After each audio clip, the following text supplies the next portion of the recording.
एक लड़के ने रेस्टोरेंट में बस एक फ्राई अंडा ऑर्डर किया था, लेकिन जब बिल आया तो उसमें 500 रुपए लगे थे। उसे ये अजीब लगा, सोचा कहीं ये सोने का तो नहीं। जब उसने एक चम्मच खाया तो पता चला ये अंडा नहीं बल्कि आम, नारियल और शराब से बना डेजर्ट था। जैक ने भी चखा और हैरान रह गया। तभी वेटर एक गमले जैसी चीज ले आया। दोनों हंस पड़े। मैनेजर आई और गमले में पानी डाला तो उसमें से पौधे उगने लगे। उसने बताया कि ये खाने वाली चीजों से बनी सैलड है। जब दोनों को समझ नहीं आया तो मैनेजर ने उन्हें कम जानकारी वाला कहा। जैक को गुस्सा आया और वो सीधे शेफ प्रमोद से जा भिड़ा। प्रमोद ने बात को हल्के में लिया और एक जापानी वाग्यू बीफ का टुकड़ा निकाला। जैक ने भी अपनी एक रेसिपी सोच ली। उसने प्याज काटकर गर्म तेल में डाली और साथ ही बीफ को पकाना शुरू किया। फिर दोनों को मिलाकर खुशबूदार तेल और मसाले डाले और एक सिंपल प्याज बीफ फ्राई बना दिया। प्रमोद ने उसकी डिश को देकर अपनी तकनीक दिखाई। बीफ पर फ्लेम थ्रोअर से आंच दी, फिर स्मोक किया और फल जैसी खुशबू लाने की कोशिश की। उसे लगा कि चाइनीज खाना पुराना हो चला है और वो इस बार प्रतियोगिता जीतना चाहता था। हालांकि जैक ने कुछ नहीं कहा और चुपचाप वहाँ से चला गया। लेकिन प्रमोद ने बाद में उसका बनाया बीफ खाया और मान गया कि चाइनीज खाने में भी गहराई है। इसके बाद प्रमोद ने चाकू चलाने में मुकाबला करने की बात की। पहले उसने सैल्मन मछली की हड्डियां बड़ी सफाई से निकाली। फिर जैक ने उसे बराबर टुकड़ों में काटा और खाल को बिना फाड़े अलग कर दिया। फिर जैक ने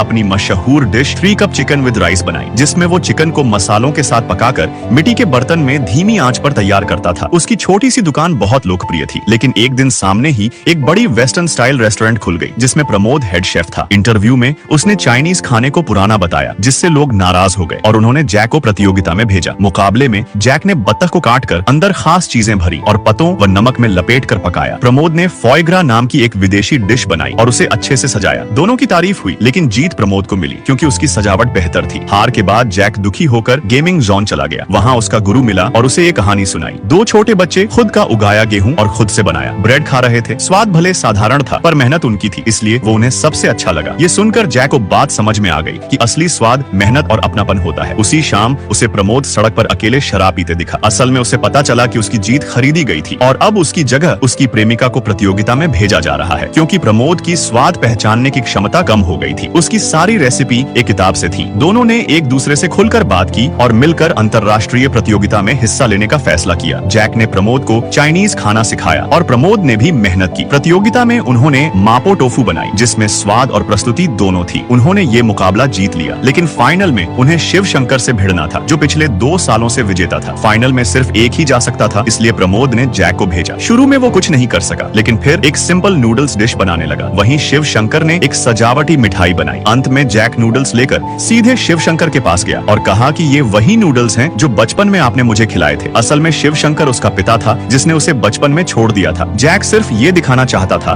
कि वो भी अब एक अच्छा शेफ बन चुका है। उस दिन मुकाबले की जीत हार से ज्यादा पिता पुत्र के रिश्ते की पहचान